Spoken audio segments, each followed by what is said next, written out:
questão 4 pediu o seguinte, pediu para a gente determinar o domínio, o conjunto imagem e os zeros da função a seguir. Aí ele me deu o gráfico. Quando a gente estiver analisando o domínio, a gente está analisando o eixo X, a gente está olhando aonde ela começa no X e aonde ela termina. Então, a gente analisa o eixo X.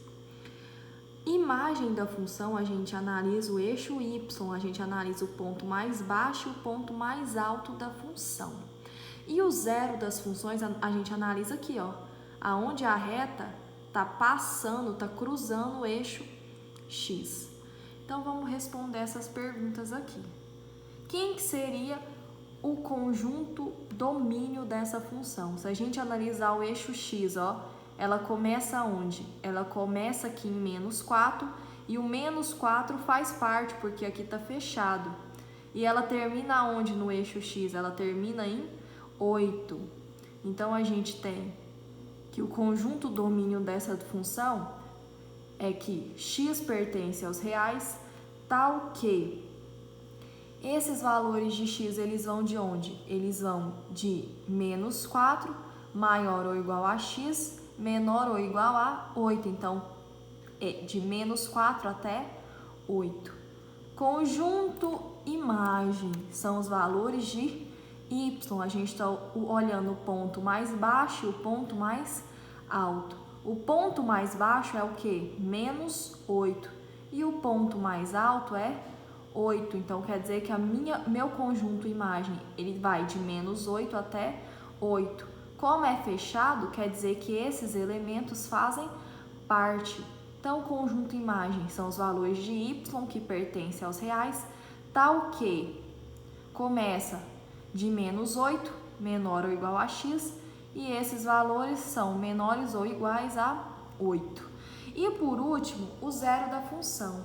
Zero da função é aonde a função está em cima do eixo x. Então, ela está em cima aqui, ó, no ponto 0, e está em cima desse ponto aqui, ó, que está entre 7 e 8. Então, vai dar mais ou menos 7,5.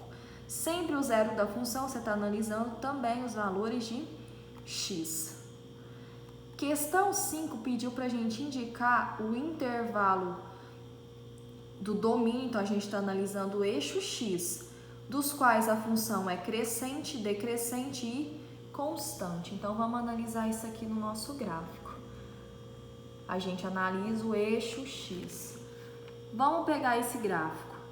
Nesse pedacinho aqui, ó, de menos 2 até 1, o que está acontecendo com a minha função? Ela está crescendo. E é intervalo aberto ou fechado? É fechado, ó, porque a bolinha aqui ela está preenchida. Então, de menos 2 até 1, a minha função ela é crescente. E ela é crescente aonde também, ó? Olha esse pedaço aqui, ela está crescente, ó.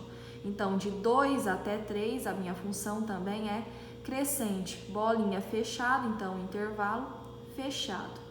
Olha aqui nesse pedacinho, o que está acontecendo com a minha função? Ó, ela está decrescendo. Então, do intervalo de 3 até 4, o que acontece com a minha função? Ela é decrescente. E esse pedacinho aqui, ó, onde a minha função ela não está nem crescendo nem decrescendo, quer dizer que a minha função ela é constante, não tem variação de crescimento nem de decrescimento. Então, de 1 até 2, a minha função é constante. Letra B pediu para a gente analisar essa função. Eu quero saber o pedaço que ela é crescente e decrescente. Então, analisa aqui, ó. Aqui a minha função ela está crescente. Então, de menos 3 até menos 0,5, opa, ficou faltando menos aqui.